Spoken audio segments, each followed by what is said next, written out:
पाकिस्तान खित्ते में अमन का ख्वाहा, भारत खित्ते में तनाज़ात को हवा देने की कोशिश कर रहा है। निगरान वज़ीर आज़म अनवारुल हक काकड़ का मारगला डायलॉग से खिताब, कहा पाकिस्तान एक जिम्मेदार रियासत के तौर पर उभरा, अंदरूनी बैरूनी मुश्किलात और चैलेंजेस का सामना, मईशत की बेहतरी के लिए मजीद काम करने की ज़रूरत है।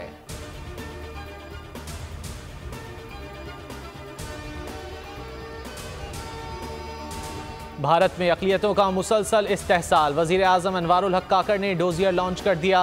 डोजियर के मुताबिक भारत में मुसलमानों के खिलाफ तारीख की बदतरीन नस्ल कुशी जारी, हिंदुत्व नज़रियात के अफराद की अक़लियतों की इबादत गाहों पर हमले। मणिपुर में सैकड़ों गिरजाघरों को जलाया गया, 1600 से ज़ायद मसाजिद को मीडिया मुहिम का निशाना बनाया गया।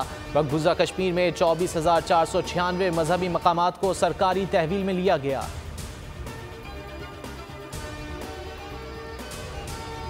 चेयरमैन पीटीआई की 190 मिलियन पाउंड स्कैंडल में जमानत बहाली की दरख्वास्त गैर मौसर करार, इस्लामाबाद हाई कोर्ट ने फैसला जारी कर दिया। अदालत ने करार दिया, नैब चेयरमैन पीटीआई को गिरफ्तार कर चुका, दरख्वास्त जमानत कबल गिरफ्तारी गैर मौसर हो गई। अदालत आलिया ने तोशाखाना केस में दरख्वास्त जमानत बहाल कर दी।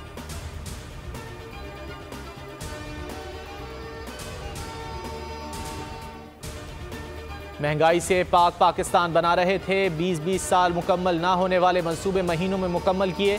नए पाकिस्तान में हमारे शुरू किए गए मंसूबे रुके रहे। नवाज शरीफ का मुस्लिम लीग नून बलूचिस्तान के इजलास से खिताब, कहा आपको याद होना चाहिए कि कौन क्या करके गया है, माशरे में तहजीब, शराफत और शाइस्तगी और एहतराम वापस लाएंगे।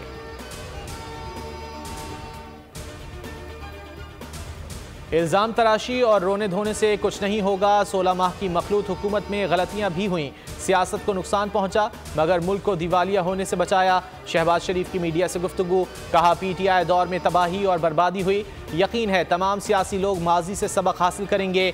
नवाब लश्कर रईसानी नून लीग में शामिल।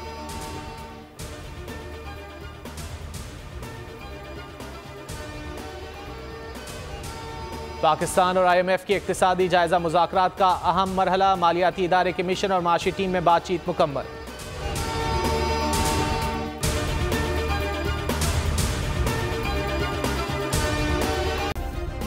सब्सक्राइब करें और बेल दबाएं ताकि कोई खबर रह न जाए।